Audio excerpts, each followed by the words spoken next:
जी page 482, page 482 zero rating पढ़ना है हमने।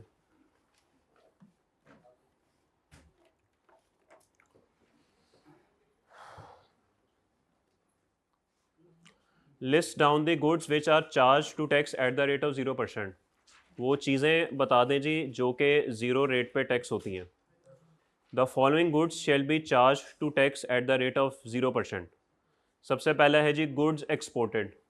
जो चीज़ें आप बाहर के मुल्क में सेल करेंगे वो ज़ीरो रेट पे टैक्स होती हैं। फॉर एग्ज़ाम्पल आपने एक चीज़ एक्सपोर्ट कर दी 100 रुपये की, इस पर टैक्स होगा 0%, यानी output tax will be zero. लेकिन हो सकता है कि इन चीज़ों को बनाने के लिए आपने पाकिस्तान से कुछ ख़रीदा हो, यहाँ पे परचेजिंग की हो, उसको मैन्युफैक्चर किया और उसके बाद आपने बाहर के मुल्क में बेचा हो, तो आप 50 पे 18% लगा देंगे। ओके, कितना बनता है? 9। तो ये 9 रुपये आप हुकूमत से रिफ़ंड ले लेंगे। वजह क्या है इसकी? वजह यह है कि नॉर्मली जो हमारा सेल टैक्स का मैकेनिज्म था वो ये था कि आपने जो परचेज के टाइम इनपुट पे किया था, सेल के टाइम पे आपने अपने कस्टमर को टैक्स लगा के उससे रिकवर कर लिया। ऐसे ही है। तो जब आपने उससे रिकवर कर लिया तो रिकवर करके 9 रुपये आपने अपनी जेब में डाल लिए और बकाया आपने हुकूमत को पे कर दिया। बड़ा सिंपल सा प्रोसेस था। लेकिन एक्सपोर्ट में आप अपने कस्टमर से रिकवर कुछ नहीं करते, क्योंकि आपकी एक्सपोर्ट होती है ज़ीरो रेटेड। ज़ीरो रेटेड क्यों होती है? ऑब्वियसली अगर आप एक्सपोर्ट्स पे भी टैक्स लगा देंगे आपकी एक्सपोर्ट महंगी हो जाएगी। जब महंगी हो जाएगी तो फिर आपके ज़ाहिर बात है जो कस्टमर आपका होगा वो कहेगा भाई तुम महंगी दे रहे हो, मैं दूसरे मुल्क से ख़रीद लेता हूँ। तो जो आपके मुल्क में डॉलर्स आने थे ना वो फिर नहीं आएंगे। तो इसीलिए एक्सपोर्ट्स को जो है ना वो ज़ीरो रेटेड रखा जाता है।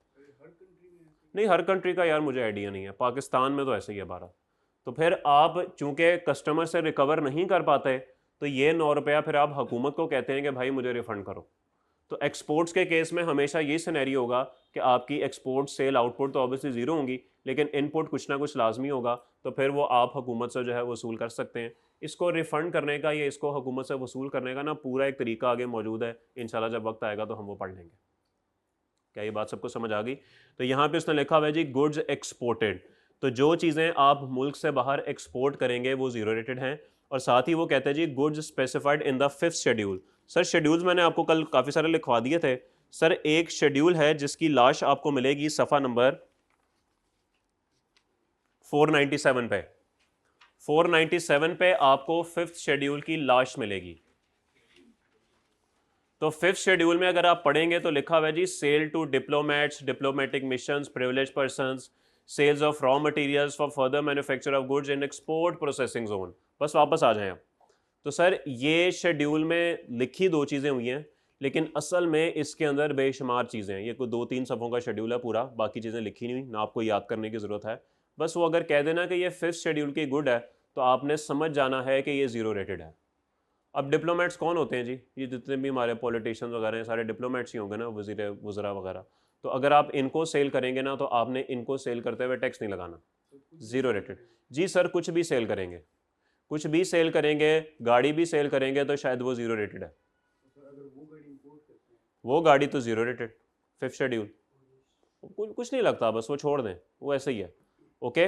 तो जो चीज़ें आप एक्सपोर्ट करेंगे वो भी ज़ीरो रेटेड है, और जो चीज़ें आप 5th शेड्यूल में मौजूद लोगों को या 5th शेड्यूल वाली चीज़ें अगर सेल करेंगे तो वो भी ज़ीरो रेटेड है। किसी को कोई मसला? जी बस वो प्रिविलेज एक्ट है, counsellor and privilege act chapter 13 में पढ़ा था ना, उसमें लिखे हैं जिनको प्रिविलेज हासिल है। जी हाँ वो आप रिफ़ंड कर लेंगे। सेल आपकी ज़ीरो रेटेड हो जाएगी और जो इनपुट आपने लिया होगा वो आपका रिफ़ंड हो जाएगा। यार तो मुझे को ताव दे रहा है जी बाद में, तो यार मतलब 2 करोड़ मतलब नहीं है तेरी यार। जी बताएं। नहीं होते कुछ लोग अपनी तरफ से, कुछ लोग होते हैं। अच्छा होते हैं, सॉरी। अच्छा होते हैं, सॉरी। नहीं नहीं यार, तू गुस्सा करेगा तो मेरा नुकसान है। बता मेरा भाई, सवाल पूछ मेरा भाई। चीनी ये चाइनीज के चीज शुगर? अच्छा शुगर, पूरी बात किया करो ना यार। हद होगी, मैं सवाल क्लियर कर रहा हूँ तू कह रहा पढ़ाए आगे। हाँ बताओ, चीनी एक्सपोर्ट करते हैं, अच्छा फिर?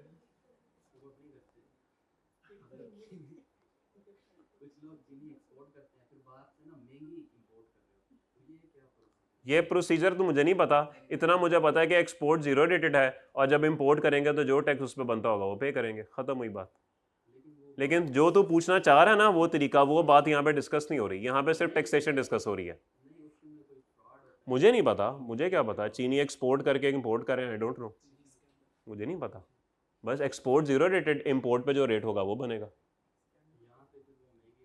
हाँ ये मुझे नहीं पता, ये टैक्स नहीं है भाई कि वो एक्सपोर्ट करके इंपोर्ट करें, महंगी बेचे सस्ती बेचे, I don't know anything about it. तो बेसिकली हम टैक्स पढ़ रहे हैं, टैक्स मैंने आपको बता दिया, एक्सपोर्ट पे जीरो, इंपोर्ट पे जो बनता होगा वो।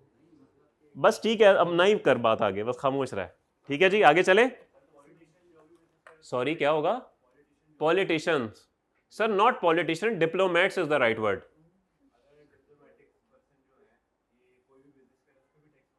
सर ये मुझे नहीं पता, मेरा नहीं ख्याल, ऐसा नहीं है, यहीं पे बसा है और मेरे जेहन में नहीं आ रहा।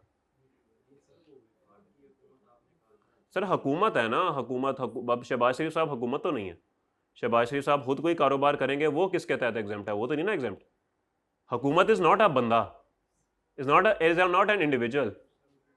तो वो इंडिविजुअल के खाते में आएंगे, वो वहां पे टैक्स देंगे। हाँ हुकूमत एज अ होल, वो जिससे कहते हैं ना कैबिनेट ने पूरा फैसला किया, वहां से कोई बात होगी तो बात समझ आती है, वो एग्जाम्पशन समझ आती है।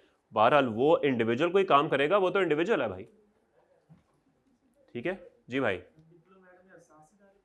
जी बिल्कुल सर, मेरे ख्याल में आ जाते हैं। असल में ना इसका क्राइटेरिया ये होता है जिनके पास डिप्लोमेटिक पासपोर्ट होता है, शायद वो क्राइटेरिया होगा इसका। तो जिन लोगों के पास डिप्लोमेटिक पासपोर्ट है ना, तभी आपने देखा होगा ये 1 मिनट में उड़ते हैं, कहीं भी चले जाते हैं। हमें तो वीज़े नहीं मिलते, ये तो कहीं भी चले जाते हैं। उसकी वजह है कि डिप्लोमेटिक पासपोर्ट होता है इनके पास। वो डिप्लोमेटिक पासपोर्ट पे इनको शायद वीज़ा फ्री एंट्री होती होगी, मुझे पता नहीं है। तो नहीं पता नहीं, जो भी होता है, या पूरा रंग का चार्ट डालना है, ब्लू पासपोर्ट होता है, रेड होता है, अजीब आदमी है। तो भाई डिप्लोमेट के पास, जो जिसके पास होगा वो डिप्लोमेट होगा, वह खत्म हुई बात। अच्छा चीनी वाला तू छोड़ दे यार, तू सवाल ना ही कर। मुझे नहीं पता यार क्या फ़ायदा होता है, ऑनेस्टली मुझे नहीं पता कि सस्ती एक्सपोर्ट करके महंगी इंपोर्ट करने का क्या फ़ायदा होता है। फिर मैं तुझे कहूँगा तो गुस्सा कर जाएगा, अब रहने दे बस तू। अब तू भी बोलेगा? अच्छा जवाब दे रहे हैं यार, इसको तू जवाब ही दे दे पक्का पक्का। पता नहीं, oh sorry. Point number 2, but please खामोशी, प्लीज खामोशी। Point number 2, supply of stores provisions for consumption aboard a conveyance proceeding to a destination outside Pakistan। Stores और प्रोविजंस फॉर कंजम्पशन, अगर आपने कोई भी चीज कंजम्पशन इस्तेमाल के लिए दी अबॉर्ड अ कन्वेंस, किसी ऐसी कन्वेंस को proceeding to a destination outside Pakistan, जो कि पाकिस्तान से बाहर जा रही है। फॉर एग्जांपल आप पाकिस्तान इंटरनेशनल एयरलाइंस की परवाज से लाहौर से दुबई जा रहे हैं, ओके। उस दौरान आपको हो सकता है कुछ खाना वगैरह जहाज में मिल जाए। अब वो खाना जो है वो गवर्नमेंट ने सप्लाई किया हुआ है पीआईए को। अब क्या गवर्नमेंट ने कोई ऐसी चीज सप्लाई की है किसी ऐसी कन्वेंस को जो कि पाकिस्तान से बाहर जा रही है, और ये चीज आपको पता है कि कंज्यूम भी हो जानी है? जाहिर बात है, खाना कहाँ छोड़ते हैं आप लोग, तो दुबई जाते जाते खाना सारा खत्म हो जाएगा। तो इट मीन्स के ये जो चीजें कंज्यूम हो गई और ये ऐसी कन्वेंस को दी गई जो पाकिस्तान से बाहर जा रही है, तो फिर गवर्नमेंट ने जो ये खाना सप्लाई किया है ये भी जीरो रेटेड है। बिल्कुल इसी तरीके से अगर फ्यूल ऑयल या जेट ऑयल जिसको बोलते हैं वो भी आपको पता है कंज्यूम हो जाता है डेस्टिनेशन पे जाके, तो इसका मतलब है कि ये भी जीरो रेटेड है। लेकिन अगर डॉलर्स ने कोई फ्रीजर दे दिया कि भाई ये आप अपने जहाज में रख लें, क्या ये दुबई जाके खत्म हो जाएगा? नहीं सर, ये कंज्यूम नहीं होगा, ये पड़ा रहेगा, this is not zero rated.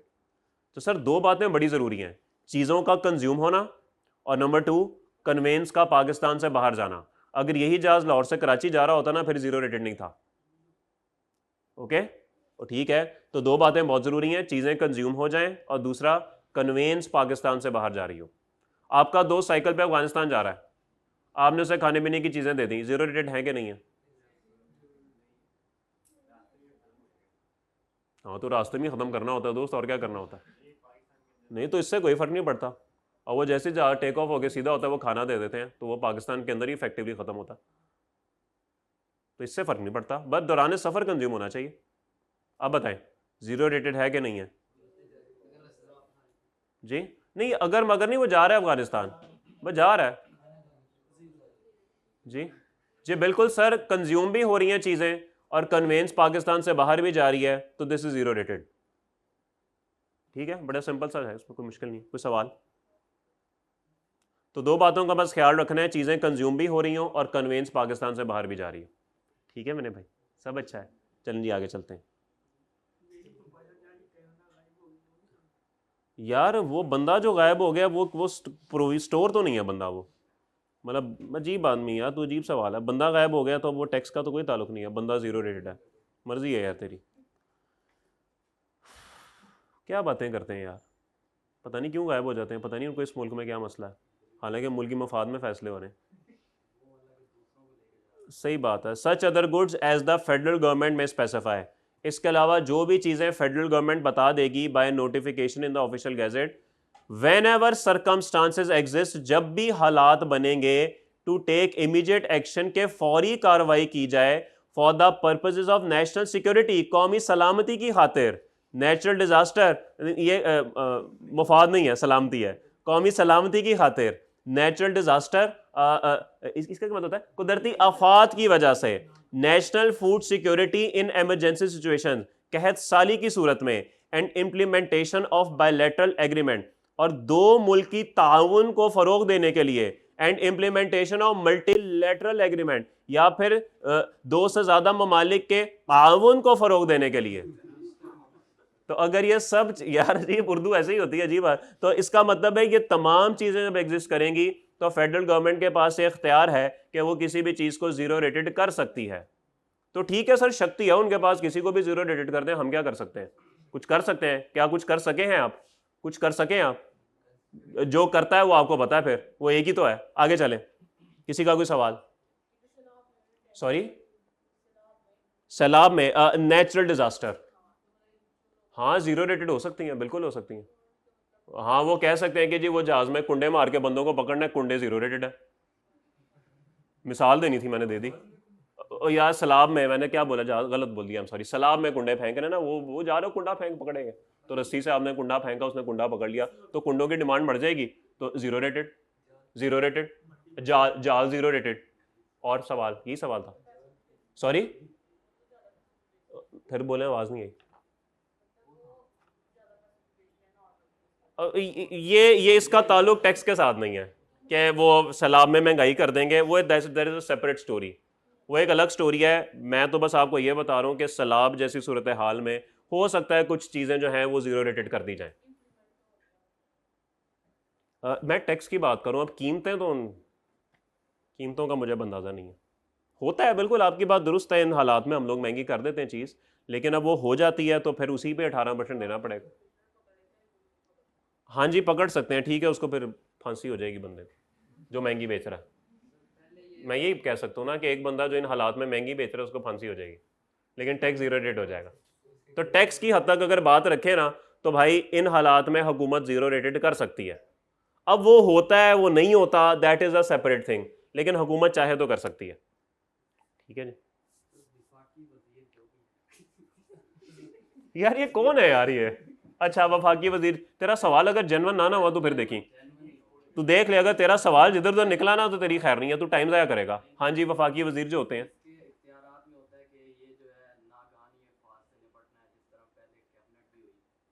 अच्छा अब ये जो है वो इकदामात नहीं उठाएंगे, फिर उसके बाद जो है जैसे वो नागानी आफात जो है वो सारा खाना खराब हो जाएगा, जो भी सारा सिस्टम, मतलब कि वो सारी जिस तरह सैलाबी सूरत हाल होगी, अच्छा, फिर उसके बाद वही जो ये तू पूछ रहा है क्या बता रहा है?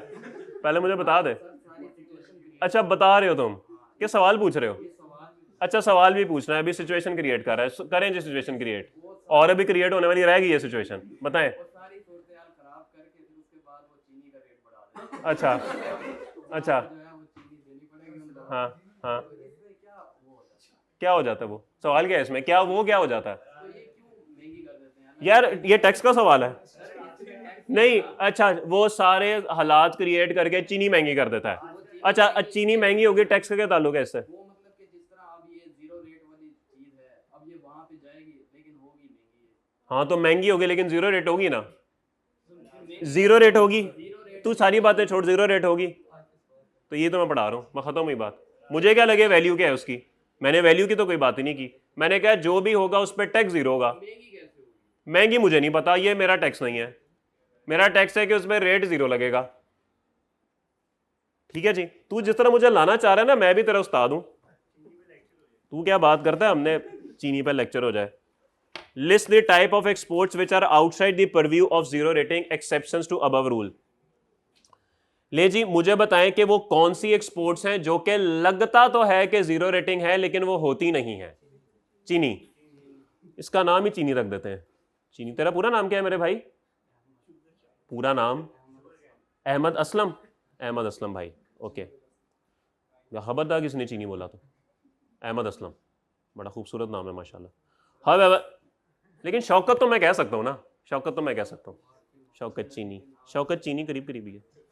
However, following goods shall not be charged, बस खामोश। Following goods shall not be charged to tax at the rate of 0%। ये जो नीचे चीजें दी गई हैं ये जीरो रेटेड नहीं होंगी। Exports that are intended to be re-imported into Pakistan, for example, ये आपका मुल्क है पाकिस्तान और आपने चीनी एक्सपोर्ट कर दी बांग्लादेश को। सुकून है मेरा भाई? आपने बांग्लादेश को चीनी एक्सपोर्ट कर दी। अच्छा, चीनी पे एग्जांपल लागू नहीं होती, sorry, I take my words back. आपने फैब्रिक एक्सपोर्ट कर दिया बांग्लादेश को और बांग्लादेश वालों को यह कहा कि इसके ऊपर एम्ब्रॉयडरी वगैरह करके, डिजाइनिंग वगैरह करके तो आप ये हमें वापस भिजवा दें, हमने सेल पाकिस्तान में ही करने हैं। और ऐसा पाकिस्तान में बहुत होता है भाई। ये मोस्टली जो आपको कपड़ों के ब्रांड्स नजर आ रहे होते हैं ना, ये काफ़ी सारे लोग ये काम करते हैं।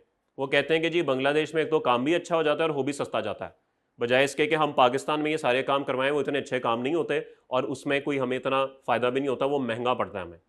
ठीक है, लेकिन बावजूद इसके कि ट्रैवलिंग लगती है पूरी और मसले मसाले होते हैं, स्टिल ये सस्ता पड़ता है और काम भी अच्छा होता है। तो अक्सर लोग ये काम करते हैं। अब जब ये फैब्रिक पाकिस्तान से निकलेगा, ये एक्सपोर्ट है, बिल्कुल है, और जब ये वापस आएगा ये इंपोर्ट है, बिल्कुल है। लेकिन यहां पे वो कहता है कि अगर आप कोई ऐसी चीज एक्सपोर्ट करें जो कि आप बाद में वापस री इंपोर्ट रखने का इरादा रखते हैं, तो फिर ये जीरो रेटेड नहीं है, फिर मैं इसको जीरो रेटेड नहीं मानूंगा। अब यहां पे एक दो सवाल और क्रिएट होते हैं कि भाई हुकूमत को कैसे पता लगेगा कि ये चीजें वापस री इंपोर्ट होनी है? मैं कह भी सकता हूँ, झूठ भी बोल सकता हूँ कि यार ये वापस री इंपोर्ट नहीं होनी। तो इसके बरक्स ना कुछ और असूल हैं जो इस सिचुएशन पर लग जाते हैं। वो असूल आपके कोर्स में नहीं है, ठीक है, वो आपके कोर्स में नहीं है। बस मैं इतना बता देता हूं, हुकूमत के पास कुछ ना कुछ तरीका जरूर मौजूद है ये देखने के लिए कि ये जो चीज़ें री इंपोर्ट हुई हैं ये वही वाली हैं जो एक्सपोर्ट हुई थी। तो इसलिए वो सारे रूल जब लगते हैं ना तो कहानी क्लियर हो जाती है। तो आपके लेवल तक बस इतनी ही बात इंपॉर्टेंट है कि अगर आपने कोई चीज़ एक्सपोर्ट की और आप बाद में उसको दोबारा से री इंपोर्ट करने का इरादा रखते हैं, तो फिर ये जीरो रेटेड नहीं है। This is the first exception. ठीक है, तो अगर कोई चीज एक्सपोर्ट हुई विद द इंटेंशन ऑफ री इंपोर्ट, तो फिर आप इसको दोबारा से इसको आप जीरो रेटेड नहीं कह सकते। क्लियर होगी बात? ओके, आगे चलें जी। क्या हुआ?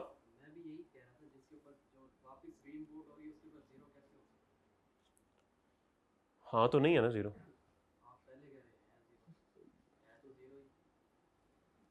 चीनी में और इसमें फ़र्क है दोस्त, जो तुम प्रोडक्ट की बात कर रहे थे ना उसमें इसमें फ़र्क है। इसलिए मैंने बोला था, अगेन मैं वही कह रहा हूँ कि कुछ रूल्स हैं री इम्पोर्ट के, ड्यूटी ड्रॉबैक के, वो आपने नहीं पढ़े हुए और ना वो आपके कोर्स में है। मेरे ख्याल में सेक्शन 66 है या 65 है सेल टैक्स एक्ट का, उसमें ये बातें लिखी हुई, वो अब आपके कोर्स में नहीं है दोस्त। जी जी, पता होना चाहिए कि ये वो चीज़ें हैं। कुछ चीज़ों के बारे में आप नहीं पता कर सकते कि क्या ये वही है या वो नहीं है, ठीक है, तो इसलिए कुछ और चीज़ें भी सामने आ जाती हैं, इसलिए हम इसको इग्नोर करते हैं। उसके बाद आगे चलते हैं। नेक्स्ट लिखा हुआ है जी, goods that have been entered for export but are not exported. वो कहता है कि ऐसी चीज़ें जो कि एक्सपोर्ट के प्रोसेस में दाखिल तो हो गई हैं लेकिन अभी तक एक्सपोर्ट नहीं हुई। मिसाल के तौर पे अगर आपने चीज़ें प्रोसेस में डाल दी हैं तो प्रोसेस में होने का मतलब ये नहीं है कि वो एक्सपोर्ट भी हो गई। एक दफ़ा बैरी जहाज वो चीज़ें लेके निकल जाए तब आप कहेंगे कि ये एक्सपोर्ट है। ठीक है, एयरपोर्ट पे जब एक बंदे ने जाना होता है और हम पूरा गांव लेके पीछे 2 वैगने करा के पहुंच जाते हैं वहां पे, तो हम तब तक वहां से नहीं आते जब तक उसके अंदर से कॉल नहीं आ जाती कि भाई मेरी बोर्डिंग हो गई, सॉरी मेरी इमिग्रेशन हो गई है, अब मैं डिपार्चर लाउंज में बैठा हुआ हूं। हालांकि उससे पहले वो भाई साहब अंदर जा चुके होते हैं, लेकिन अभी अंदर प्रोसेस हुआ होता है, अभी वो भाई साहब एक्सपोर्ट के प्रोसेस से गुजर रहे होते हैं, अभी वो भाई एक्सपोर्ट नहीं हुए होते हैं। तो इसे एक्सपोर्ट, डिपोर्ट नहीं, एक्सपोर्ट। तो वो चीजें जो अभी एक्सपोर्ट के प्रोसेस में है लेकिन एक्सपोर्ट हुई नहीं है, आपने उनको एक्सपोर्ट्स नहीं कहना। जब वो प्रॉपर हो जाएंगी तब आप उसको एक्सपोर्ट कहेंगे, तो ये भी आपकी जीरो रेटेड नहीं होती। तो अक्सर पेपर में वो सवाल कह देता है कि जी आपने ये चीजें एक्सपोर्ट के लिए रखी हुई हैं और आपने प्रोसेस में डाल दिया हुआ है, तो आपने उसको तब तक जीरो रेटेड नहीं मानना जब तक वो वाकई एक्सपोर्ट नहीं हो जाएंगी। ठीक होगी बात। और तीसरा है जी, goods that have been exported to a country specified by the federal government. आपने ऐसे मुल्क को एक्सपोर्ट्स कर दी जिसको हुकूमत ने मना किया हुआ है कि इसको आपने एक्सपोर्ट्स नहीं करनी। मिसाल के तौर पे इंडिया, आपने इंडिया को एक्सपोर्ट्स कर दी, हुकूमत ने मना किया हुआ था, तो भाई ये जीरो रेटेड नहीं होगी। ओके, तो ये फिर जीरो रेटेड नहीं होगी। किसी का कोई सवाल? किस तरह से?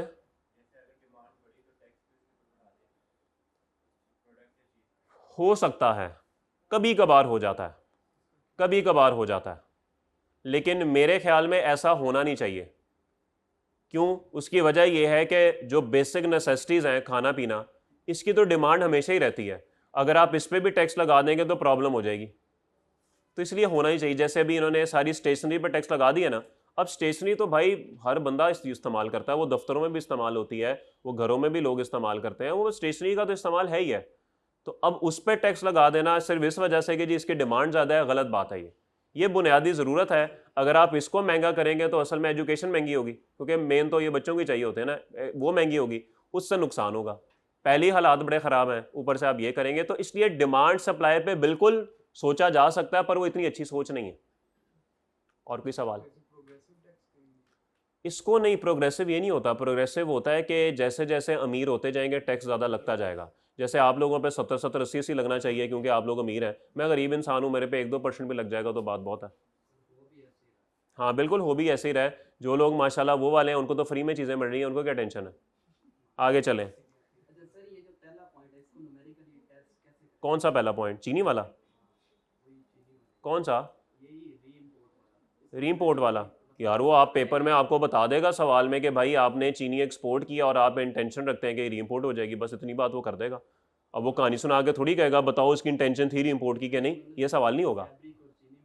चले सर, सवाल तो किस थ्योरेटिकली तो बन सकता है ना, प्रैक्टिकली अगर मैं आपको नहीं समझा सकता, थ्योरेटिकली तो बन सकता है ना। सवाल में वो लिख देगा कि आपने चीनी एक्सपोर्ट की और अब आपकी इंटेंशन है कि आप इसको रीइंपोर्ट करेंगे, बस इतनी बात करके वो चुप हो जाएगा आपके लेवल पे। तो आपने कह देना बस ठीक है, intended to be reimported, no zero rated, आप उस पर जीरो रेट नहीं लगाएंगे। ठीक होगी बात।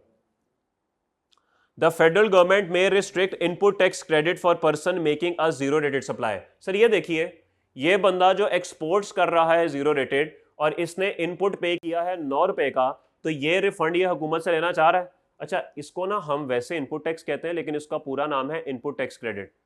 ठीक है, जैसे आप सबका नाम है ना चौधरी शौकत बशीर, लेकिन आपको प्यार से सर चौधरी साहब कहते हैं। चुई साहब नहीं, चौधरी साहब।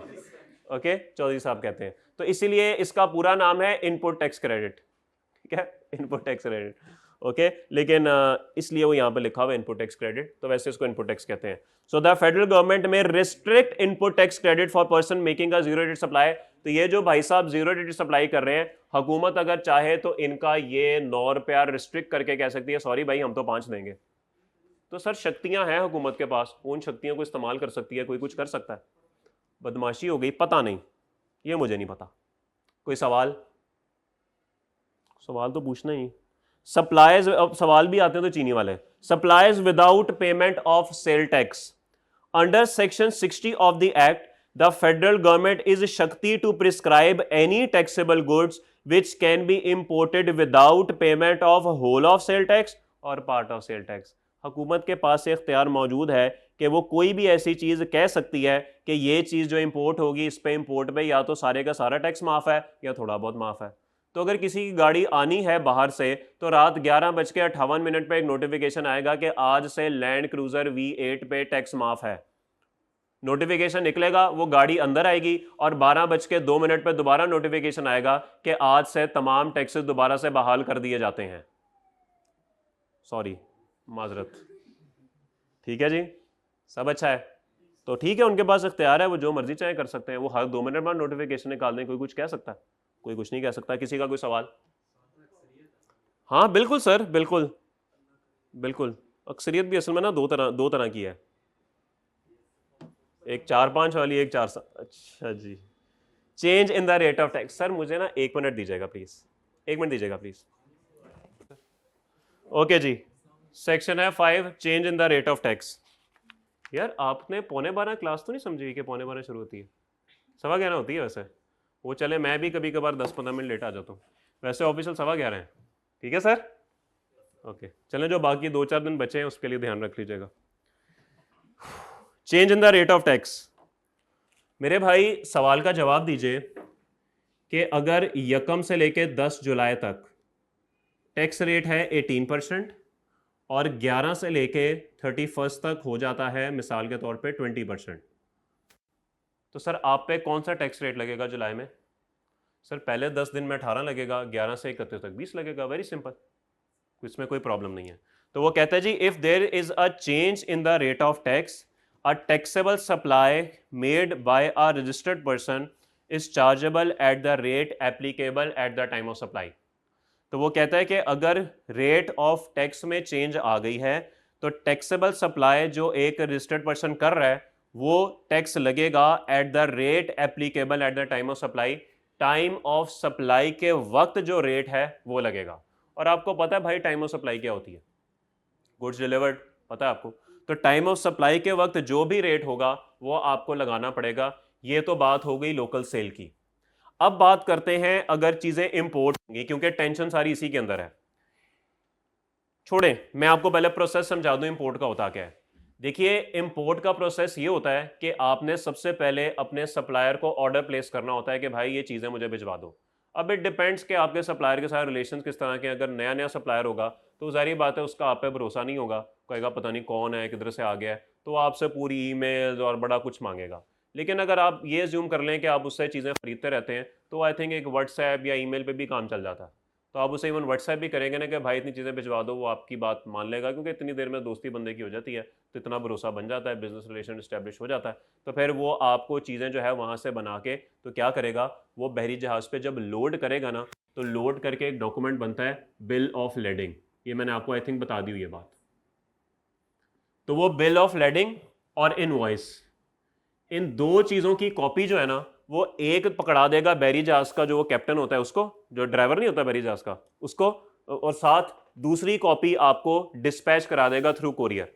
तो इसका मतलब है 2 सेट ऑफ डॉक्यूमेंट्स बन गए, एक बैरी जहाज के पास चला गया और एक आपके पास आ गया।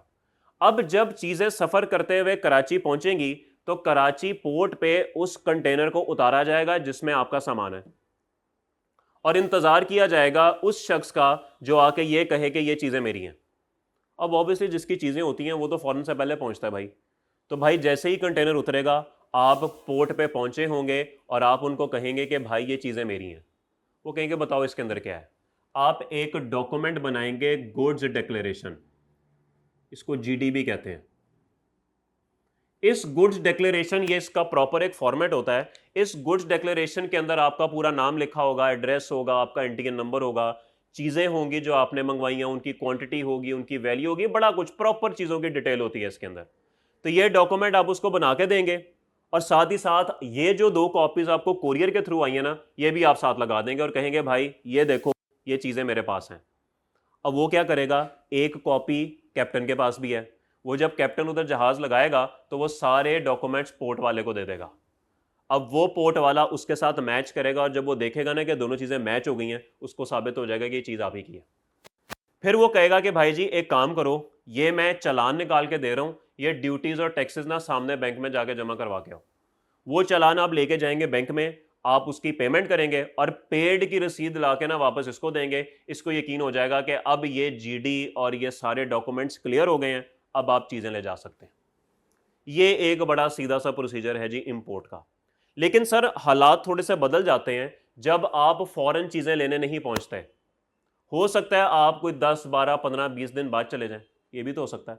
अगर आप 7 दिन तक नहीं पहुंचते ना, तो 7 दिन तक वो कंटेनर ओपन पड़ा रहता है। ओपन से मुराद ये है कि उसको वो सामने पड़ा रहता है, उसको कहीं लगाते नहीं है।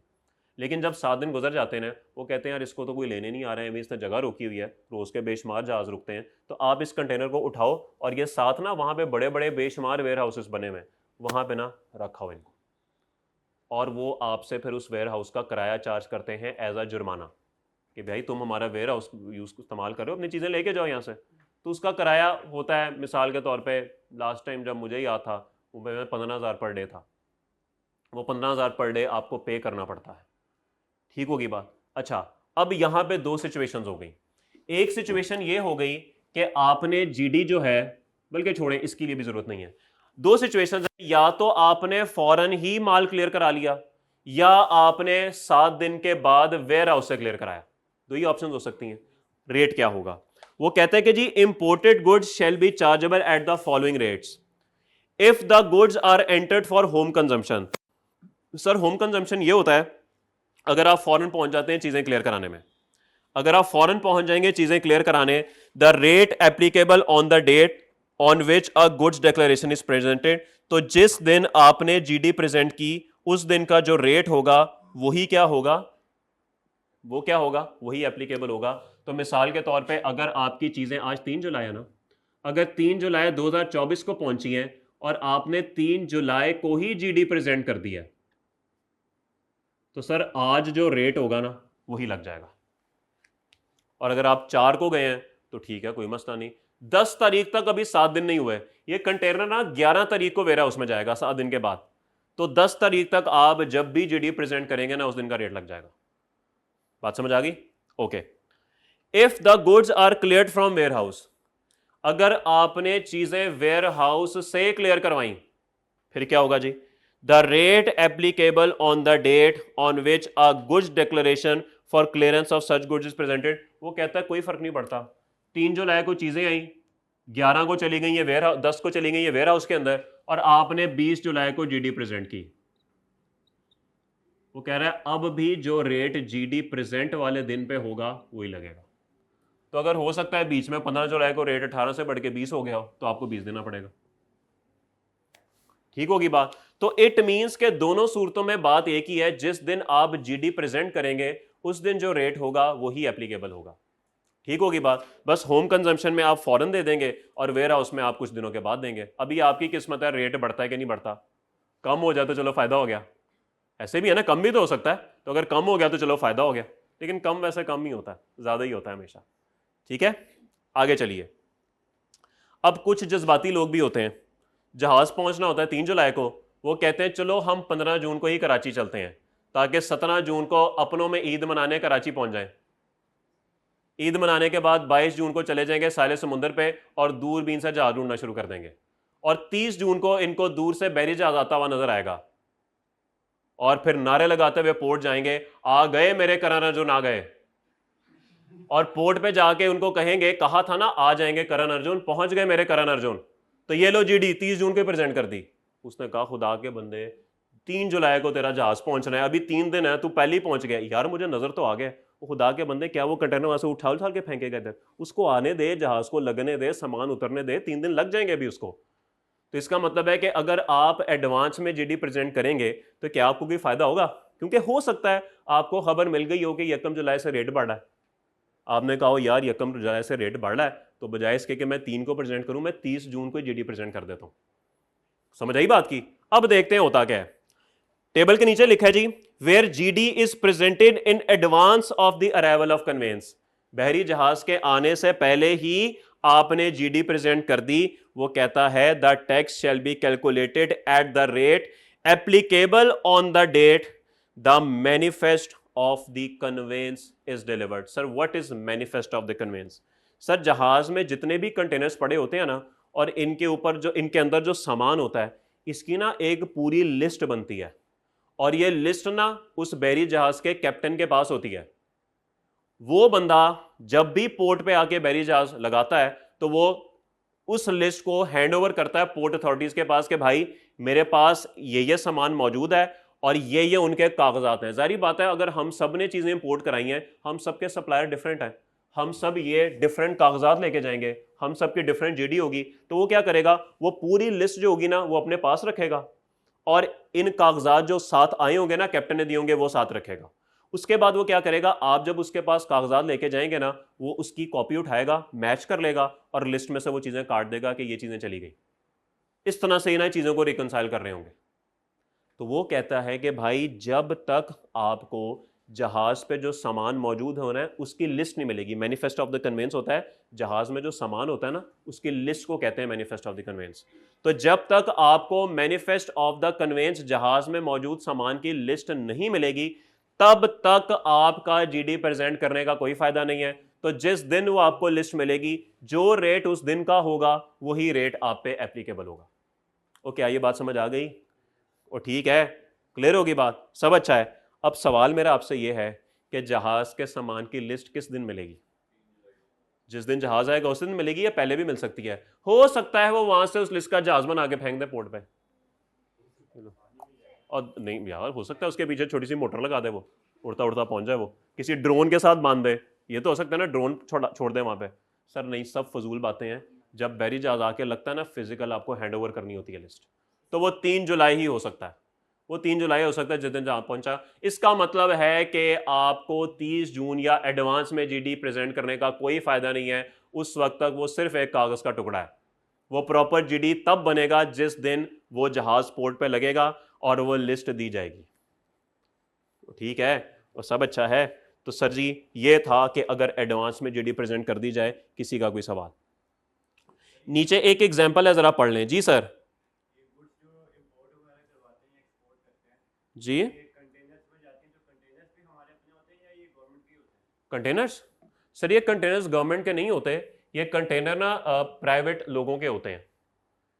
ठीक है, ये प्राइवेट लोगों के होते हैं, ये बिजनेस है एक बाकायदा।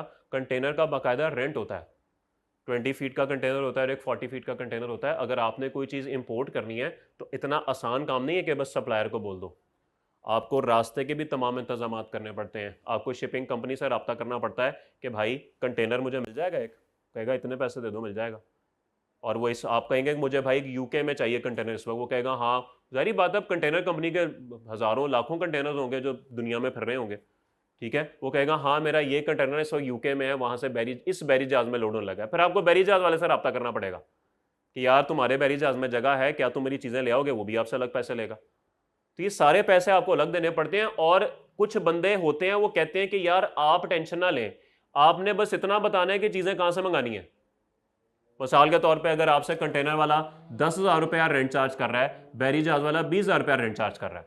अब बजाय इसके कि आप 10-12 लोगों में घूमे, एक बंदा आएगा और कहेगा सर आपको चीज़ें मंगानी है ना, बताएं किस मुल्क से मंगानी है। आप कहेंगे यूके से मंगाओ, कहेगा बस चुप कर जाए आपको मिल जाएगी। अब बाकी आगे सारे काम वो खुद करेगा। और अब उसके सरदर्द है, वो कंटेनर वाले को 10,000 दे, 10 लाख दे, वो आपको कहेगा सर मैं आपसे 50,000 रुपया लूंगा। तो सर वो आपसे 50,000 लेगा, 20 उसको देगा, 10 उसको देगा, 20 इसकी अपनी जेब में चले जाएंगे।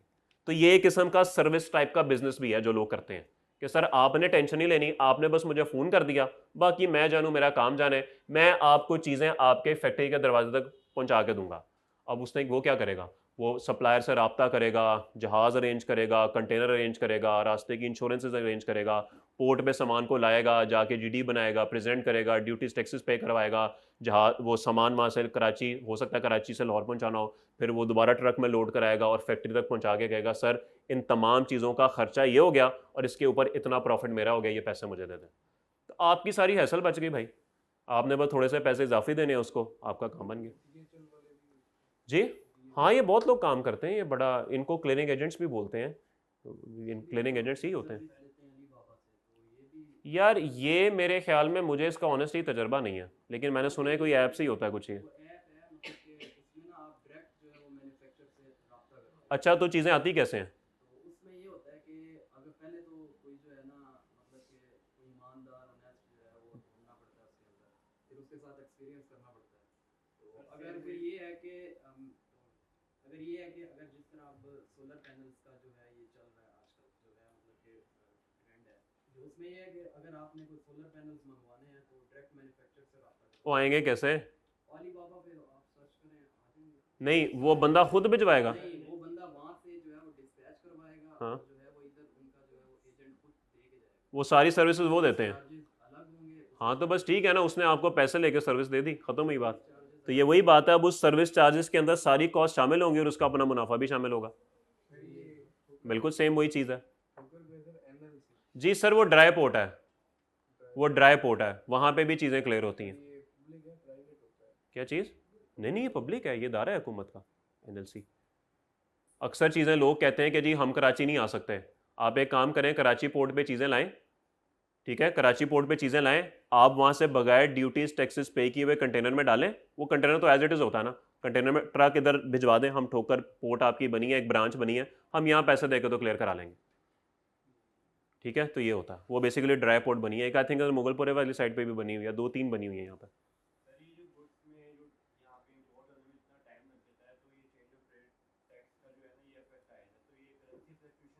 बिल्कुल होता है, आधी दुनिया मरी इसी वजह से गई है, सही कह रहा हूँ।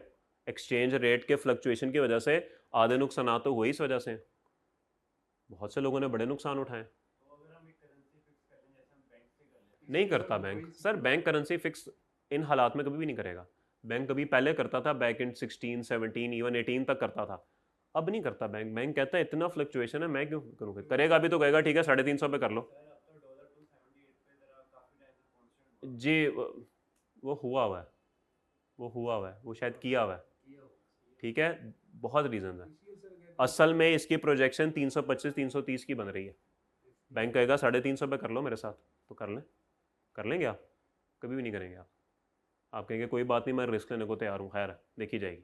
तो बिल्कुल नुकसान हुआ था। ये जो एक साल के अंदर रेट कहाँ से कहाँ चला गया था, जो 170 से पहुँच गया 300 पे पहुँच गया था, बड़े बड़े लोग डूबे हैं उसमें, नुकसान नहीं हुआ, डूब गए, ठीक है। क्योंकि आपने ऑब्वियसली कॉस्टिंग की होगी 170 पे, आगे आपने सेल प्राइस निकाली होगी 200-205 पे, वो जब आपको कॉस्टिंग ही 300 पे पड़ गई तो फिर आप आगे क्या करेंगे, ठीक है। क्योंकि दिनों में रेट चेंज हुआ है, महीनों में भी नहीं, दिनों में रेट चेंज हुआ है, तो होता है, बिल्कुल ऐसे होता है। नहीं सर, सिक्योर बस जिस मुल्क की इकोनॉमी स्ट्रांग होगी ना, वहाँ पे बिजनेस बेहतर होगा। जिस मुल्क में पॉलिटिकल चीज़ें स्टेबिलिटी होगी, उस मुल्क में बिजनेस सिक्योर होगा। तो भाई ये चीज़ें हैं। तो हमारे मुल्क में तो इकोनॉमी का भी इशू है, पॉलिटिकल भी इशू है, तो इस वजह से ना बिजनेस हमारा वो रहता ही नहीं है सिक्योर। बिल्कुल ये बात दुरुस्त है। एनीवेज आगे चलें, आपने एग्जाम्पल 1 पढ़ ली है, ओके। आए जी एक और सिचुएशन क्रिएट करते हैं। मिसाल के तौर पे 1 मार्च को आपके पास सामान पहुंच गया और आपने जीडी प्रेजेंट कर दी। जब आपने जीडी प्रेजेंट की तो उस पोर्ट वाले बंदे ने आपको कहा कि भाई ये टैक्स का चालान है, ये जाके जरा पे तो कराओ। अब मेरे भाई आपने चालान लिया और चालान लेके आपने कहा चलो खाना पहले खा लेते हैं, बाद में पे करते हैं। जब आपने खाना खाया तो आपको नींद आ गई, हमने कहा चलो पहले सो जाते हैं फिर चालान पे करते हैं। अच्छा, आप 10 दिन सोते ही रहे, आप थे ना, आप थे 10 दिन सोते रहे। अब 2 सिचुएशंस हो सकती हैं। एक सिचुएशन हो सकती है कि आपने इस चालान को विद इन 7 डेज पे कर दिया, tax paid with in 7 days, यानी कि मैं एग्जांपल ले लेता हूं 5 मार्च को, क्योंकि 7 दिन बनते हैं 8 मार्च, 7 दिन बनेंगे 8 मार्च तक, आपने 5 मार्च को पे कर दिया। एक सिचुएशन ये है। और दूसरी सिचुएशन है आफ्टर 7 डेज, मैं मिसाल ले लेता हूं 15 मार्च। अब क्या होगा भाई, इस सूरत में टैक्स रेट एप्लीकेबल कौन सा होगा जी? जीडी प्रेजेंटेशन डेट, यानी आपने जिस दिन जीडी प्रेजेंट किया है ये वाला रेट लगेगा। अब चाहे 3 मार्च को रेट चेंज हो जाए, 4 मार्च को रेट चेंज हो जाए, 5 मार्च को रेट चेंज हो जाए, आप पे एप्लीकेबल नहीं है। आपने जीडी चूंकि यकम को प्रेजेंट कर दिया है और आपको 7 दिन दिए गए हैं टैक्स पे करने के लिए, 7 दिन में टैक्स पे करें, रेट इंक्रीज भी हो जाएगा तो आप पे नहीं लगेगा। लेकिन अगर आपने 7 दिन के अंदर टैक्स पे ना किया तो फिर कौन सा रेट लगेगा? Tax payment date rate on this date will be applicable. तो फिर आपने अगर 15 मार्च को जो है वो टैक्स पे किया तो इस दिन का रेट लगेगा। मिसाल के तौर पे इस दिन रेट था 18% और 3 मार्च को हो गया 20%, तो यहां पे आप 18% ही देंगे, क्योंकि आपने जीडी पहले प्रेजेंट कर दी हुई है और आपके पास 7 दिन थे टैक्स पे करने के लिए, आपने 7 दिन में पे कर दिया, तो सब कंप्लाइंस पूरी हो गई, तो आप पे 18 लगेगा। लेकिन ये भाई साहब ने चूंकि 15 मार्च को किया और 15 मार्च को रेट 20% हो चुका था, तो अब ये 20% पे करेंगे। ठीक होगी बात? तो सर पूरी कहानी का मौकफ ये है कि अगर आप कंटेनर आपका आता है, आप फॉरन क्लियर करा लेंगे, जीडी प्रेजेंट कर देंगे, तो सर सिर्फ जीडी प्रेजेंट कर देना काफी नहीं है, 7 दिन के अंदर अंदर उसका टैक्स भी पे करना है। ओके? और अगर आपने वेयर हाउस से क्लियर करा लिया तो जिस दिन जीडी प्रेजेंट की, ठीक है, 7 दिन के अंदर टैक्स भी पे करना है। बात समझ आ गई? तो सिर्फ जीडी प्रेजेंट कर देना काफी नहीं है, आपको टैक्स भी 7 दिन के अंदर अंदर पे करना पड़ेगा।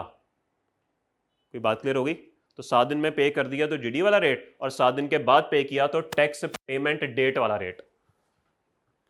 जी कोई सवाल? वो बोलिए तो सही।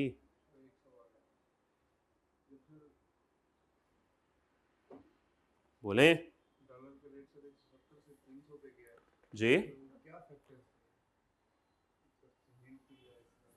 यार उसका वो बेसिकली डिमांड से ताल्लुक होता है।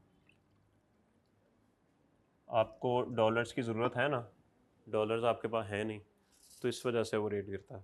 असल में उसमें रुपया भी गिर रहा था ना, ये भी प्रॉब्लम थी। हम्म हम्म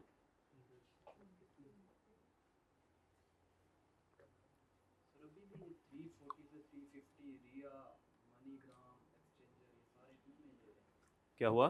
340 से 350 के दरमियान हाँ जी, वो अवेलेबल नहीं है ना। अगर आईएमएफ से पहला प्रोग्राम कितना चल रहा है, अगर ये आ जाता है तो टेबल वापस अपनी जगह पे ही आ कितने पे चल कुछ भी नहीं होना, आगे चले। In case of clearance of goods from warehouse, if the tax is not paid within 7 days of presenting of the GD, 7 दिन के अंदर अंदर आपने टैक्स पे ना किया, tax shall be charged at the rate applicable on the date on which tax is actually paid। तो अगर 7 दिन के अंदर अंदर आपने टैक्स पे ना किया, तो फिर जिस दिन आपने टैक्स पे किया होगा उस दिन का रेट लग जाएगा। ठीक है जी। नीचे एक एग्जाम्पल 2 है, प्लीज ये पढ़ लें।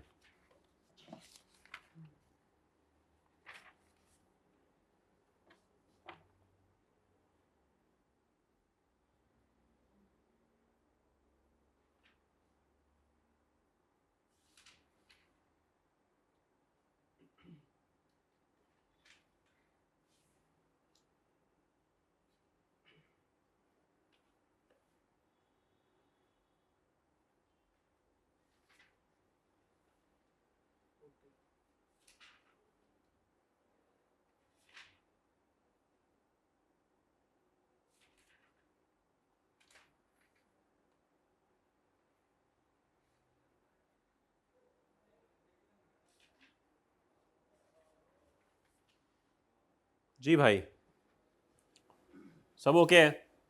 कोई सवाल? अगले सवाल पे आइए। If there is a change in the rate of tax during a tax period, a separate return has to be furnished in respect of each portion of the tax period showing the application of different rates. मेरे भाई इधर देखिए, अगर आपका tax rate 11 जुलाई को change होकर 20% पे आ गया, तो लॉ कहता है कि आप 2 रिटर्न जमा कराएंगे। एक आप for the month of July जमा कराएंगे, sorry for the first 10 days of July जमा कराएंगे 18 पे, और आखिरी 21 दिनों के लिए आप 20% के रिटर्न जमा कराएंगे। तो फिर इस सूरत में 2 रिटर्न जाएंगे। तो ये बात यहाँ पे लिखी हुई है कि जी आप 2 रिटर्न जमा कराएंगे, एक रेट चेंज से पहले की और एक रेट चेंज के बाद की। ठीक है जी। किसी का कोई सवाल? कोई सवाल नहीं?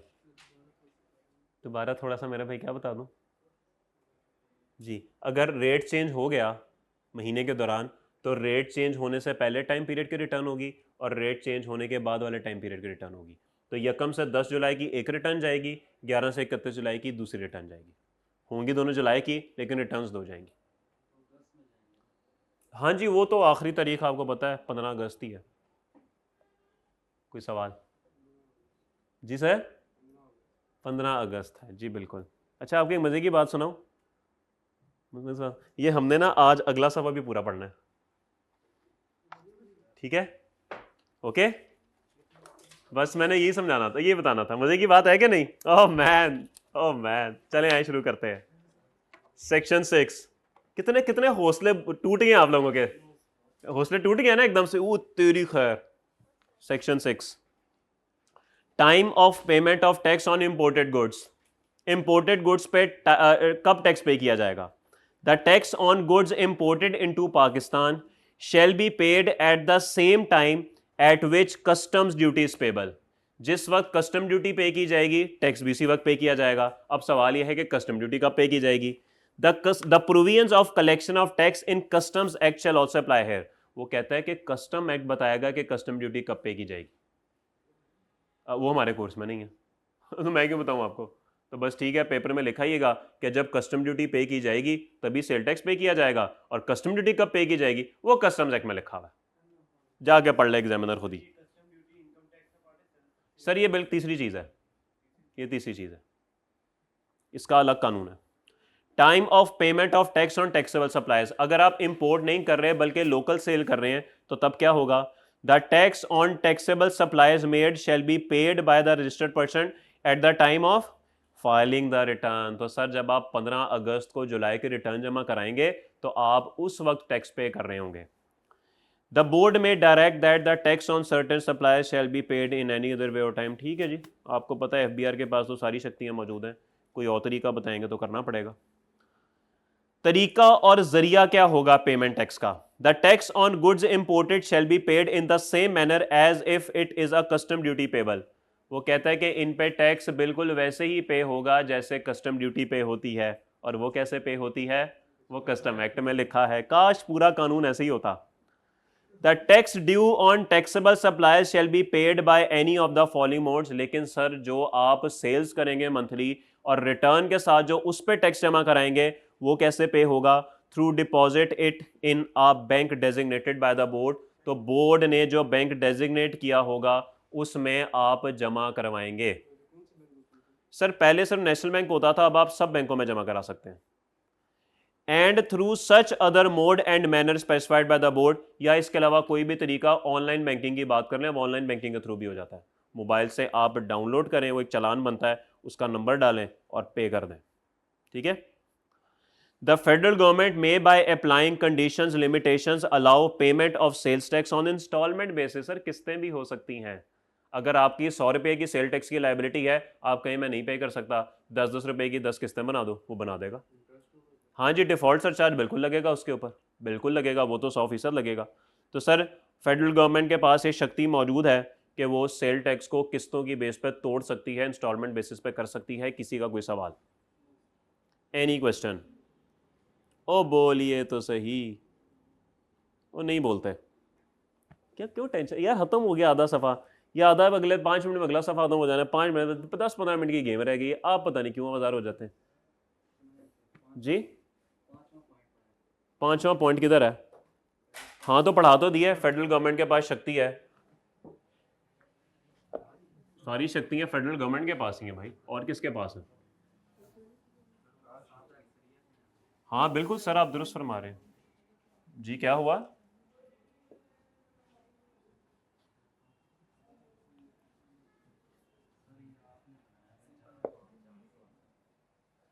जी हाँ सही बात, सॉरी यार, माजरत, गलती हो गई।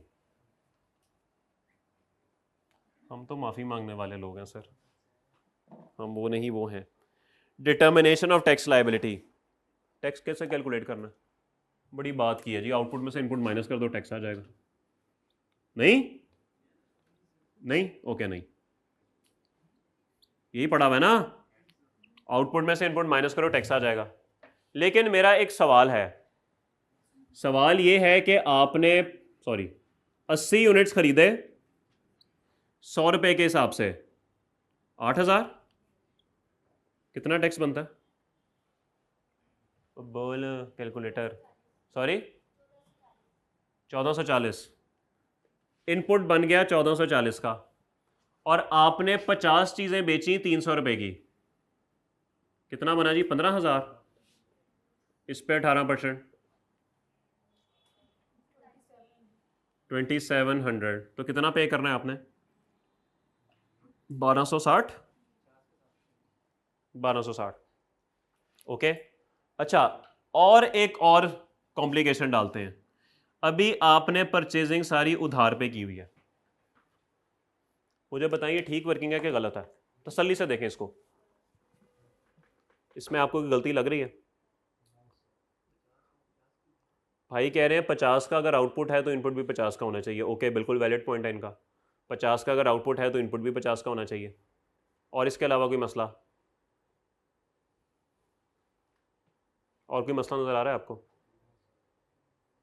मुझे तो आ रहा है एक और मसला नज़र। लिखा भी हुआ यार, अभी तो क्लियर लिखा है क्रेडिट। आपने कस्टमर से 2700 रिकवर किए और 2700 में से 1440 आपने क्यों जेब में डाले? इसलिए कि आपने सप्लायर को पे कर दिए थे, इसलिए जेब में डाले ना। सर अभी तो आपने पे ही नहीं किए तो जेब में कैसे डाल रहे? फिलहाल प्रॉब्लम तो है ना, हो जाएंगे नहीं होंगे वो तो बात की बात है, फिलहाल तो प्रॉब्लम ये है कि नहीं है? दो प्रॉब्लम्स हैं, एक ये कि आउटपुट 50 का इनपुट 80 का, और दूसरा मैंने इनपुट अभी पे ही नहीं किया तो मैं एडजस्ट कैसे कर रहा हूं।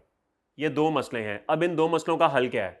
सर अकाउंटिंग में आप पढ़ते हैं कि जितने की सेल होती है ना, कॉस्ट ऑफ सेल भी उतने की होती है, ये तो मैल में सबको पता है। अब आए पढ़ते हैं कि हम इन सूरत हाल में क्या करेंगे। For determining tax liability of a registered person on taxable supplies made during a tax period, आपने अगर एक टैक्स पीरियड में कोई टैक्सेबल सप्लाईज की तो आप टैक्स लायबिलिटी कैसे डिटरमिन करेंगे?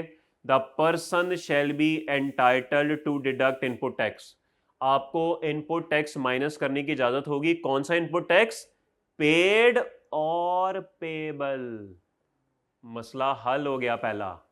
आपने इनपुट टैक्स पे किया है या भी करना है, आप माइनस कर ले भाई, यही इनके वाली बात। कल को हो ही जाएगा पे, कितने दिन वेट कर लोगे?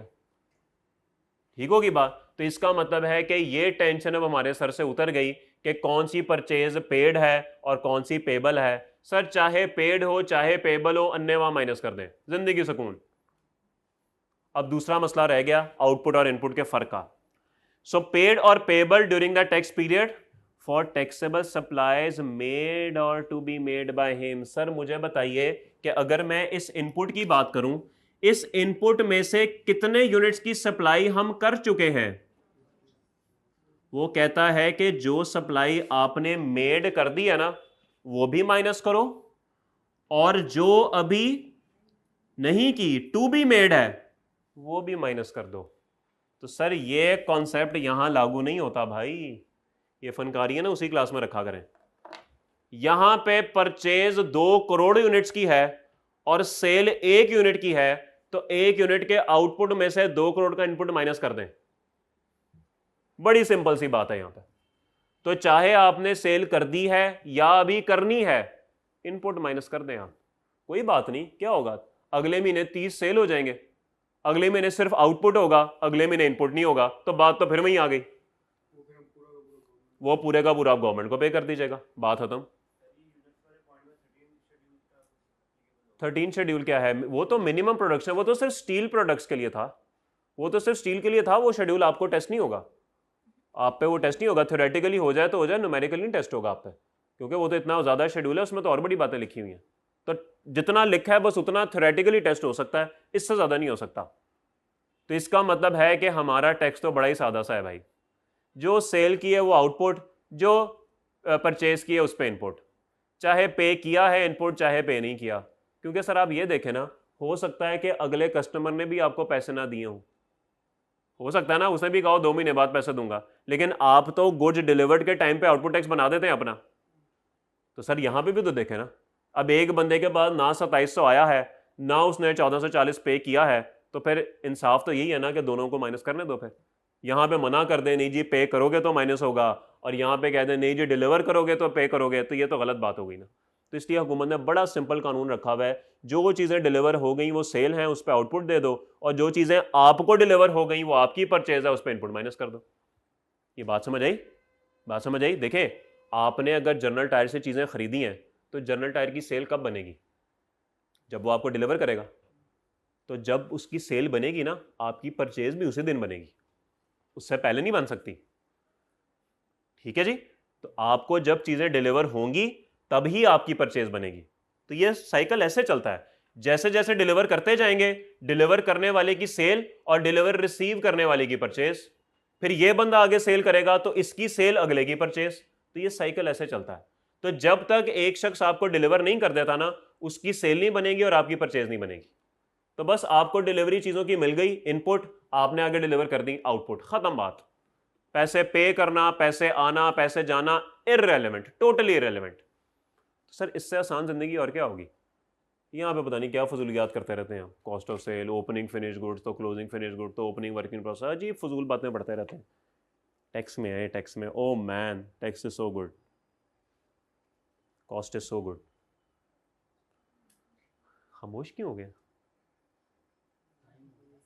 टाइम किधर हो गया? अभी 20 मिनट पढ़े हैं दोस्त, मैं जितना पढ़ा है ना सारा दोबारा पढ़ा सकता हूँ अभी। भाई का तो टाइम एक ही आएगा बस। जी और कोई सवाल? हाँ भी चलो, कोई सवाल? बिल आ गया मेरे भाई का बिजली का? मैं इधर होता हूँ, मुझे क्या टेंशन सर, चलाएं जितने मर्जी हैं, 2 करोड़ आए, करोड़ आए, मुझे क्या लगे। वो मैं कल एक जगह पढ़ रहा था, उसने लिखा हुआ था सुबह रोज़ ना सो के उठ के ना 2 गिलास पानी पिया करें, इससे आपके गुर्दे ठीक रहेंगे। हो सकता है अगले महीने आपको बेचने पड़े बिल के लिए। तो बड़ी बड़ी बड़ी अच्छी नसीहत लगी, मैंने कहा यार इसने बड़ी टू द पॉइंट बात की है। Very good. हाँ माशरे पे गहरी, मुल्की मफाद में गुर्दे बेच देने चाहिए, कोई मसले वाली बात नहीं है। ये सख्त फैसले करने पड़ते हैं दोस्त। हाँ सही बात है, नाजुक तरीन दौर से माशाल्लाह हमें 77 साल हो गए गुजरते हुए। जी हाँ, वो मोड़ ही बस ऐसे है। असल में ड्राइवर का भी तो मसला होता है ना, वो भी अगर बस को अगर मोड़ के ही रखे तो फिर मोड़ तो कभी ख़त्म नहीं होगा। क्यों मेरा भाई? नहीं ड्राइवर कसूर फिर किसका है मेरे दोस्त? अब तू कहेगा सड़क की विंगी चिबी है। अच्छा बस वो देख रहा है कि अवाम का कसूर है कि अवाम सारी एक साइड पे होके बैठ गई है, बस का लोड इस तरफ हो गया, इसलिए उसको बस करने के लिए। यार तू अजीब आदमी है यार। अब जो मेरे डाउट थे ना वो भी खत्म हो गए, यकीन मान। जो मेरे थोड़े बहुत डाउट रह गए थे ना वो भी फारग हो गए सारे। अच्छा अब ये पढ़ ले मेरा भाई, अवाम ना जरा बोर होना शुरू हो गई है। नहीं बोर, वो देख बेचारा परेशान, कह रहे यार ये कौन है यार, ये वो दिल दिल में ये कह रहे यार ये कौन है। सही बात है। The input tax will be deducted from the output tax. तो सर ये बात तो हमें पहले से ही पता है कि इनपुट टैक्स आउटपुट में से डिडक्ट होता है, excluding the amount of further tax. Sir ये इतने इंपॉर्टेंट 6 अल्फाज है ना जिनका आपको अंदाजा नहीं है। इसको फिलहाल अंडरलाइन करके ना क्वेश्चन मार्क बना ले, हम जब इंशाल्लाह अपना न्यूमेरिकल पहला करेंगे ना उसमें आपको ये बात समझाऊंगा। इसको अंडरलाइन करके ना क्वेश्चन मार्क बना ले कि ये क्या लिखा हुआ है। तो फिलहाल इतनी बात समझें कि इनपुट जो है वो आउटपुट में से माइनस होगा, that is due in that tax period. ठीक होगी बात? एक और प्रॉब्लम, आपने जनवरी के महीने में कुछ परचेज की 100 रुपए की, लेकिन आप इसको इनपुट के तौर पे माइनस करना भूल गए। क्या आप इसको फरवरी के रिटर्न में क्लेम कर सकते हैं? मार्च में कर सकते हैं? क्या आप अप्रैल में कर सकते हैं? क्या आप मई में मई में तो सब कुछ हो सकता है। क्या आप जून में कर सकते हैं? क्या आप जुलाई में कर सकते हैं? क्या आप अगस्त में कर सकते हैं? ये क्या लॉजिक है? जिस महीने की परचेज होगी अगर उस महीने में क्लेम ना कर पाए, आपके पास 6 महीने का टाइम है, किसी भी महीने में क्लेम कर लें, कोई बात नहीं। 100 वजूहात होती है, इंसान भूल जाता है, इनवॉइस नहीं होती, वैल्यू का नहीं पता होता, 100 चीजें होती हैं, इंसान भूल जाता है। तो लॉ ने आपको इजाजत दी हुई है, लॉ कहता है 6 महीने तक क्लेम कर लो। तो जिस महीने की इनवॉइस होगी उस महीने से आगे 6 महीने गिन लें। सो जनवरी की इनवॉइस, फरवरी, मार्च, अप्रैल, मई, जून, जुलाई। सर ये पॉइंट्स याद रखने हैं बड़े, ये सारे न्यूमेरिकल में आते हैं। सेल टैक्स का हर जुमला एक न्यूमेरिकल है, ये भी मैं आपको बता दूं, तो इसीलिए इसमें आपको खुद अंदाजा होगा। और इसमें कोई ऐसा जुमला नहीं है जो मैं आपको कहूँ कि पेपर में नहीं आया हुआ, एक एक चीज पेपर में आ चुकी है, यकीन माने। तो इसलिए अगर आप इसमें सोचते हैं ना कि यार ये चीज मुझे, ये सेक्शन 6 मुझे ठीक नहीं लग रहा, ये भी पास्ट पेपर में आ चुका है, जिसमें सिर्फ कस्टम ड्यूटी की बात हो रही है ना, आपको लग रहा है मजाक है, ये वाकई आ चुका है। ये सारे सेक्शंस लॉ में आ चुके हैं, तो ये आ सकते हैं। इसीलिए आपको कहा सेल टैक्स में गुंजाइश ना छोड़िएगा प्लीज। सेल टैक्स के 30 नंबर और पहले 3 चैप्टर्स के 10 नंबर, ये 40 ही आपको पास कराने में अहम किरदार अदा करेंगे। ठीक है, सेल टैक्स और ये पहले 3 चैप्टर, खत्म हुई बात। ये 40 नंबर होते हैं भाई। और बाकी इनकम टैक्स अगर आपका उर्दू में भी सारा याद हो ना तो न्यूमेरिकल इनकम टैक्स में तकरीबन कोई 30, 32, 35 नंबर का आ ही जाता है। तो आप खुद सोचें कि पास होने के चांसेस कितने ज़्यादा बन जाते हैं कि आपका 40 मार्क्स में से अगर ये सेल टैक्स और पहले 3 इतने अच्छे याद हो 35 कर लें, तो बकाया सर 30-35 का न्यूमेरिकल क्या आप 15 नहीं ले सकते उसमें? बिल्कुल आप ले सकते हैं। तो सर पास होने के चांसेस बहुत ऊपर चले जाते हैं अगर आप ये काम कर लें तो। इसीलिए सेल टैक्स और पहले 3 चैप्टर हार्डली 50 सफ़े बनते हैं, गिन के देख लीजिएगा आज 50 या 55 सफ़े बनते हैं। तो सर 500 की किताब में 50 सफ़े 10% किताब बनती है सिर्फ। 10% याद कर लें और आपका 40% पेपर जो है उसमें से हो जाए, इससे बड़ी बात और क्या होगी? इससे बड़ी आसानी आपको और क्या चाहिए? मेरे ख्याल में इस पेपर को पास करना, ये मेरे अल्फाज आप सुन लें, इस पेपर को पास करना पूरे कैफ में सबसे आसान है। थोड़ा सा स्मार्टली पढ़ें बस। सेल टैक्स पहले 3 पक्के पानी की तरह word to word, income tax सारा उर्दू में, बहुत ज़्यादा चांसेस हैं आप पास कर जाएंगे। सर फिर तो इससे खूबसूरत बात और क्या हो सकती है अगर आपको पूरी किताब ही याद है तो? नहीं, देखें अगर आपने थ्योरी कर लिया, न्यूमेरिकल तो हो गए ना। नहीं, देखें फिर अगर आपने पूरी किताब याद कर ली है ना और आप न्यूमेरिकल की प्रैक्टिस नहीं करते, फिर तो आप बहुत ज़्यादा ज्यादती करते हैं अपने साथ। सर पूरी थ्योरी आ जाती है तकरीबन कोई 40-45 मार्क्स की, तो इसलिए न्यूमेरिकल को तो बिल्कुल नहीं सर, उस पर तो कॉम्प्रोमाइज़ बिल्कुल नहीं। हालांकि उसके थ्रू पास होना ज़्यादा आसान है, क्योंकि उस उर्दू में कानून याद हो जाए तो न्यूमेरिकल तो वैसे ही हो जाते हैं। कौन सी अंग्रेजी लिखनी होती है आपने? ठीक है, सर के वर्ड्स फॉलो करो, शामियाँ कम खाओ जी। आ सकता है, एओपी वाला भी आ सकता है, उसमें कोई मसला है? नहीं, एओपी का वो बिजनेस में एओपी का बिजनेस दे दे, क्या कर लेंगे आप? बिल्कुल आ सकता है, 100% लॉसेस का आ सकता है, लॉसेस पढ़ने हैं ना अभी, बिल्कुल आ सकता है, सब करेंगे। आगे चलें, पॉइंट नंबर 2।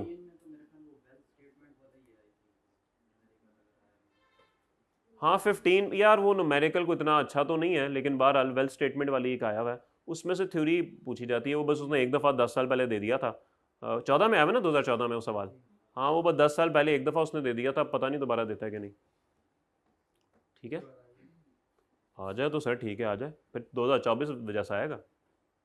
अब ज़रा उसका लेवल बढ़ गया है, वो भी सीख गया कि स्टूडेंट क्या क्या हरकतें करके आते हैं। चलें जी, आखिरी बात आज की, time of claim of input tax, conditions for allowing input. क्या क्या कंडीशंस हैं जो कि आपको फॉलो करनी पड़ेंगी इनपुट माइनस करने के लिए? A registered person shall not be entitled to deduct input tax। एक रजिस्टर्ड पर्सन को इनपुट टैक्स माइनस करने की इजाजत नहीं होगी जब तक वो ये काम नहीं कर लेता। In case of purchases made by him, अगर आपने कोई लोकल परचेजेस की हैं, ही holds a tax invoice in his name, आपके नाम पे बिल होना चाहिए और बिल पे आपका नाम लिखा होना चाहिए, Chaudhary Shaukat Bashir, and having his registration number in respect of such supply, और आपका ऊपर एनटीएन नंबर भी होना चाहिए 0900786001। ठीक है जी। और in case of supply of electricity और गैस, और सर अगर आपको बिजली का बिल आ रहा है ना, क्यों? क्योंकि आपकी फैक्ट्री है होंडा की और आप गाड़ियां बनाने के लिए बिजली इस्तेमाल करते हैं, बिल्कुल बिजली इस्तेमाल होती है, तो सर क्या बिजली आपकी परचेज है कि नहीं? बिल्कुल है। तो बिजली के ऊपर आप क्या टैक्स पे कर रहे हैं? बिल्कुल पे कर रहे हैं। तो क्या आप वो इनपुट के तौर पे माइनस कर सकते हैं? बिल्कुल कर सकते हैं। लेकिन उसको माइनस करने के लिए क्या होगा? आपके पास a bill bearing his registration number and the address where the connection is installed. तो सर आपके पास बिजली का बिल होना चाहिए जिसके ऊपर एड्रेस हो जहां पे मीटर लगा हुआ है। ओके, तो वो तो होता ही है, लेकिन आपका रजिस्ट्रेशन नंबर कैसे आएगा? सर आप खुद सोचें, ये कॉलेज किराए की जगह पे बना हुआ है, इसके बिल के ऊपर नाम सर आसिफ का होगा या जो मालिक है उसका होगा? मालिक का होगा। अगर सर आसिफ जाकर ये कहें लेस्को के दफ्तर में कि इस पे से उनका नाम हटाओ और मेरा नाम लगा दो, पॉसिबल है? पॉसिबल ही नहीं है। मीटर जिसके नाम पे इशू हुआ होता है, नाम हमेशा उसका ही रहता है। लेकिन सर आसिफ कहेंगे कि भाई देखो बिजली का बिल मुझे आ रहा है, उसके ऊपर टैक्स मैं पे कर रहा हूं, तो इनपुट तो मुझे माइनस करना चाहिए ना। तो यहां पे इन्होंने एक हल निकाला, लेस्को ने कहा ठीक है आप अपना रेंट एग्रीमेंट ले आए और रेंट एग्रीमेंट जो है वो साबित करने जगह आपकी है, तो मैं क्या करूंगा, मैं बिल के ऊपर उनका नाम तो नहीं हटा सकता, आपका नाम नहीं लिख सकता, लेकिन आपका एनटीएन मैं लिख सकता हूं ऊपर, ये मुझे इजाजत है।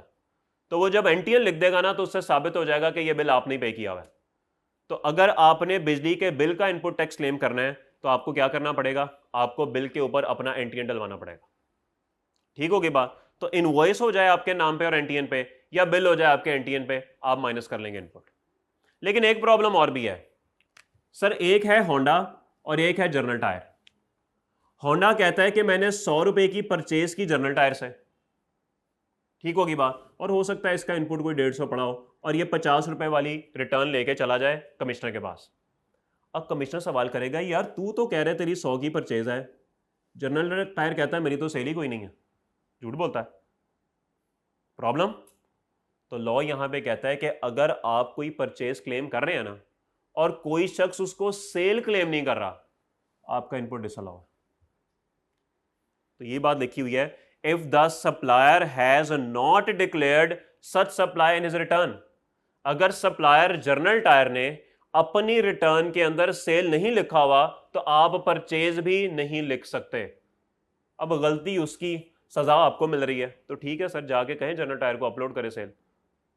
और दूसरी बात यहां पे खत्म नहीं हो जाती। मान लें 2 मिनट के लिए कि जनरल टायर ने इसको सेल भी रिकॉर्ड किया हुआ है, मान लिया, हो सकता है जनरल टायर का अपना भी कोई इनपुट हो और जनरल टायर का 20 रुपए का टैक्स बनता हो। जब तक जनरल टायर ये 20 रुपए हुकूमत को जमा नहीं कराएगा ना, आप इनपुट माइनस नहीं कर सकते। बात समझ आई? तो 2 बातें हैं, सप्लायर ने सेल ही डिक्लेयर ना की हो, या अगर सेल डिक्लेयर कर दी हो टैक्स जमा ना कराया हो, दोनों सूरतों में आपका इनपुट डिसअलाउ है। सब न्यूमेरिकल के पॉइंट्स हैं भाई, सब न्यूमेरिकल के पॉइंट्स हैं, आपको अंदाजा हो रहा होगा। ये सब न्यूमेरिकल में आएंगे। अभी इंशाल्लाह हम दो दिन बाद शुरू कर देंगे, कल सेक्शन 8 पढ़ना है, उसके बाद हम इस काबिल हो जाएंगे। फिर जब हम न्यूमेरिकल शुरू करेंगे सारे पॉइंट आ रहे होंगे उसके अंदर। ओके, तो अगर सप्लायर ने सेल ना डिक्लेयर की हो या उसने अपना टैक्स ना जमा कराया हो, इनपुट आपका डिसअलाउ है। मैं आपको एक बात बताऊं, बात इससे बहुत आगे तक जा चुकी है क्योंकि इस लॉ के बाद भी कुछ चेंजेस हो चुकी हैं। ये अप्रैल में जो अभी आप पे लागू नहीं है, वो अगले सीजन का किरदार है, उसमें ये और टफ हो चुका है। वो जो भी हो चुका है बस छोड़ दें, इसका सताया हुआ मैं भी हूं आजकल। एक केस मेरे पास भी उसी चक्कर का पड़ा हुआ है कि फंसा हुआ है वो केस। एनीवेज छोड़ें। In case of imports made by him, अगर आप इंपोर्ट करेंगे और इनपुट माइनस करना चाह रहे हैं, आपके पास कौन से कागजात होने चाहिए? ही holds a bill of entry और गुड्स डिक्लेरेशन। आपके पास जीडी होनी चाहिए और जीडी का दूसरा नाम है bill of entry. In his name, आपके नाम पे बिल ऑफ एंट्री और जीडी होनी चाहिए, and showing his sale tax number, और उसके ऊपर आपका नंबर होना चाहिए। It should be duly cleared by the custom authorities, और सर कस्टम से मुकम्मल क्लियर करवाना है आपने। ये वही पे नहीं, वो टैक्स पे नहीं होता, टैक्स पे पता लगे खुद ही जीडी बना के ले, ये देखो कहेगा किधर है स्टैम्प कस्टम की, इसके ऊपर ड्यूटी टैक्सेस पे किए हैं, तो जब तक वो पे नहीं करेंगे माइनस करने की इजाजत नहीं होगी। And in case of goods purchase in auction, अगर नीलामी में चीजें आपने खरीदनी, ही holds a treasury challan is his name, आपके नाम पे ट्रेजरी चालान होना चाहिए। क्योंकि जब भी आप नीलामी में चीजें खरीदते हैं ना, 10 करोड़ 1, 10 करोड़ 2, 10 करोड़ 3, तो वो 10 करोड़ आपको ना जमा कराना पड़ता है, और जब आप जमा कराते हैं ना तो उसके बदले में आपको ट्रेजरी चालान मिलता है जिसके ऊपर आपका नाम होना चाहिए, and bearing his registration number showing payment of sale tax, और आपका नंबर भी होना चाहिए सेल टैक्स का, और पता चलना चाहिए कि आपने ये चीज़ें खरीदी हैं और आपने सेल्स टैक्स पे किया है। तो ये सब बातें जो हैं जब तक पूरी नहीं होंगी आपको इनपुट नहीं मिलेगा। न्यूमेरिकल में वो इसमें से एक आधी बात इधर उधर खिसका देगा और आप उस पर इनपुट डिसअलाउ कर देंगे। ठीक है जी, किसी का कोई सवाल? हम ही परेशान हो रहे थे, पढ़ लिया हमने सारा। कोई सवाल? चलें फिर सेक्शन 8 पे, अगर कोई मसला नहीं है। यार अभी 5 मिनट है। नहीं नो सर, मुल्की मफाद में पढ़ लेना चाहिए कभी कभी। चीनी कैसे बनती है वो बताएं, वो है वो बनाएंगे। चलें जी, भाग जाएं। अल्लाह हाफिज़।